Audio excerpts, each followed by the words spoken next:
കണ്ടങ്ങൾ election വരുന്നതോടുകൂടി ഇവരെ സ്വഭാവം മാറി. LDFിൻ്റെയും UDFിൻ്റെയും സ്വഭാവം മാറിക്കൊണ്ടിരിക്കുകയാണ്.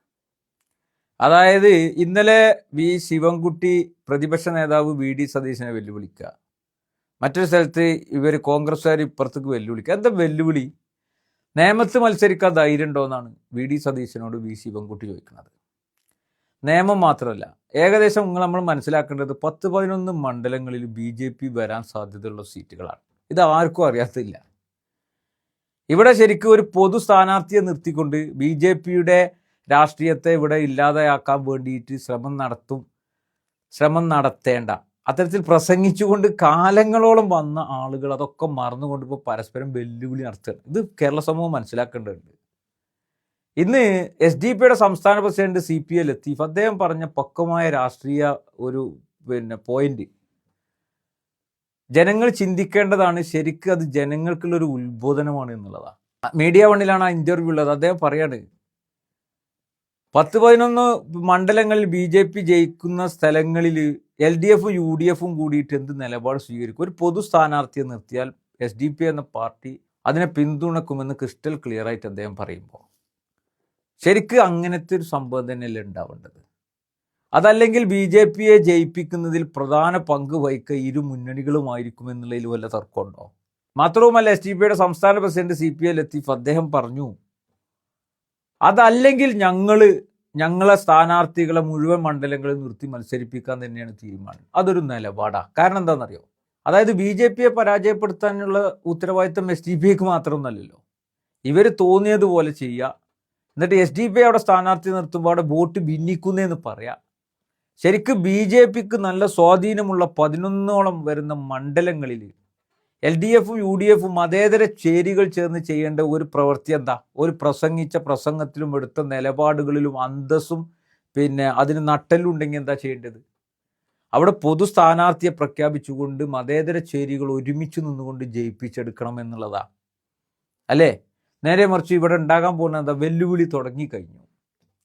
അപ്പോൾ അവിടെയാണ് തങ്ങളുടെ രാഷ്ട്രീയ നിലപാട് മാത്രമല്ല പൊതുസമൂഹത്തോടൊരു ചോദ്യം കൂടി അദ്ദേഹം മുന്നോട്ട് വെക്കുകയാണ്. SDP സംസ്ഥാന പ്രസിഡന്റ് മുന്നോട്ട് വെക്കുകയാണ്. അതായത് BJP വരാൻ സാധ്യതയുള്ള സ്ഥലങ്ങളിൽ എന്ത് നിലപാട് ഇരു മുന്നണികളും സ്വീകരിക്കും? ഇത് ജനങ്ങളോടുള്ളൊരു ചോദ്യമാണ്.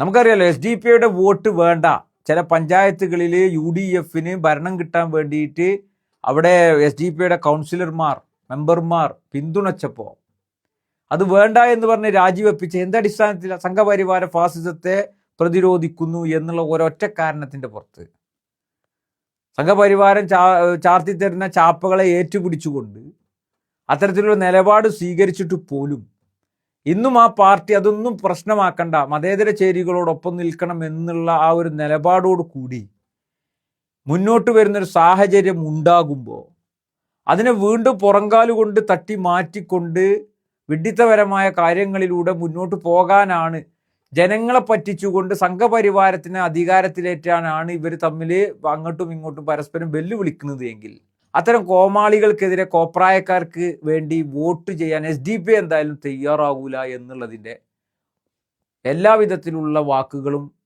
SDP സംസ്ഥാന പ്രസിഡന്റിലൂടെ കേരളത്തിന് വ്യക്തമാക്കി കഴിഞ്ഞു. അതൊരു നിലപാടാണ്.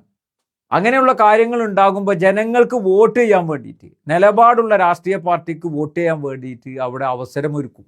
കേരളത്തിലെ എല്ലാ മണ്ഡലങ്ങളിലും SDP അവസരമൊരുക്കും എന്നുള്ളത് വളരെ വ്യക്തവും ശക്തവുമായിട്ട് സംസ്ഥാന പ്രസിഡന്റ് CPA ലത്തീഫ് പറഞ്ഞു വെക്കുമ്പോൾ ഇവിടെ ഇന്നലെ മുതൽ വെല്ലുവിളിയാണ്.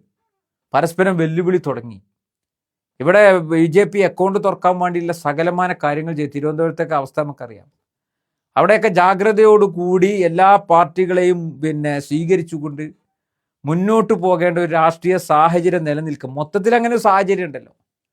ഇവിടെ ഓനെ പറ്റൂല മറ്റോനെ പറ്റൂല എന്ന് പറഞ്ഞുകൊണ്ട് മാറ്റി നിർത്തപ്പെടുമ്പോഴും ഇവർ പരസ്പരം തമ്മിൽ തല്ലാനും വെല്ലുവിളിക്കാനും നിൽക്കുമ്പോൾ ഇവിടെ ഇവരുടെ വാക്കുകൾക്ക്, ഇവർ പറയുന്ന പ്രസംഗത്തിൽ പറയുന്ന സംഘപരിവാര BJP വിരുദ്ധതയ്ക്ക് എന്ത് ക്വാളിറ്റിയാണുള്ളത്, എന്ത് നിലപാടാണുള്ളത് എന്ന് നമ്മൾ ചോദിച്ചു പോവുകയാണ്. ജനങ്ങളൊക്കെ ഇത് ചിന്തിച്ചുകൊണ്ടായിരിക്കണം ഇവരെയൊക്കെ വിലയിരുത്തേണ്ടത് എന്ന് ഓർമ്മപ്പെടുത്താൻ.